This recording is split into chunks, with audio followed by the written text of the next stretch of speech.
کہ یہ جو میلاد ہم مناتے ہیں، یہ جو جلوس ہم نکالتے ہیں، یہ آقا صلی اللہ تعالی علیہ وسلم پر درود و سلام ہم پڑھتے ہیں، یہ کیا صحابہ نے بھی کیا ہے؟ کیا رسول اللہ صلی اللہ علیہ وسلم کی ذات نے بھی کیا ہے؟ اور میرے آقا صلی اللہ تعالی علیہ وآلہ وسلم کے صحابہ کرام مسجد نبوی میں بیٹھے ہیں، حضور علیہ السلام اتنے میں تشریف لاتے ہیں، حضور نے پوچھا صحابہ کیا گفتگو چل رہی ہے، کیا باتیں کر رہے ہو؟ میرے آقا صلی اللہ علیہ وسلم نے سوال کیا تو صحابہ کرام رضوان اللہ تعالی علیہم مجمعین نے عرض کی، اے اللہ کے نبی، ہم اللہ کی حمد بیان کر رہے ہیں اور جو دین اللہ کریم نے آپ کے توسط سے ہمیں دیا ہے اس دین ملنے پر بھی اللہ کا شکر ادا کر رہے ہیں اور آپ کی آمد کا تذکرہ کر رہے ہیں۔ جملہ کیا ہے؟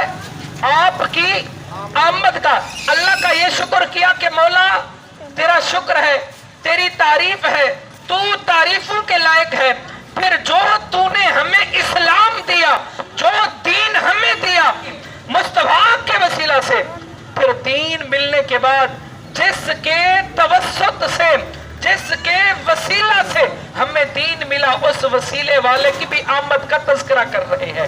اچھا وسیلہ کون بنا؟ دین کون لے کے آیا؟ حضور علیہ السلام لے کے آئے نا۔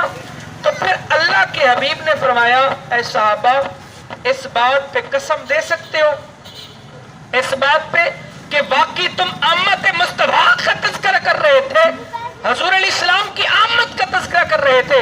صحابہ نے اللہ کی نبی کی علیہ السلام کی بات بارگاہ میں عرض کی، اے اللہ کے نبی ہم قسم دیتے ہیں ہم واقعی آمد مصطفیٰ کا تذکرہ کر رہے تھے۔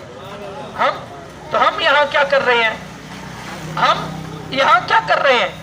کیا ہم کوئی جو ہے فضول بات کر رہے ہیں؟ یا ہم کوئی نماز کا مسئلہ چھیڑے ہوئے ہیں؟ کہ ہم زکوٰۃ کا مسئلہ، وہاں پہ اگر صحابہ کوئی مسئلہ اور بتاتے کیا صحابہ جھوٹ بولتے کہ ہم جو ہے نماز کا مسئلہ چھیڑ کے بیٹھے، ہم زکوٰۃ کا مسئلہ چھیڑ کے بیٹھے؟ نہیں، بلکہ اللہ کے نبی نے قسم لی ہے۔ صحابہ قسم دو، کس بات کا تذکرہ تھا؟ صحابہ نے اللہ کے حبیب ہم قسم دیتے ہیں ہم آمد مصطفیٰ کا تذکرہ کر رہے ہیں۔ ہم یہاں بیٹھے صحابہ کی سنت کو سجائے بیٹھے ہیں، حضور کے یہ ادنا غلام تھوڑے کیوں نہ ہوں لیکن ہیں تو حضور کے غلام، ہیں تو آقا کے امتی، آقا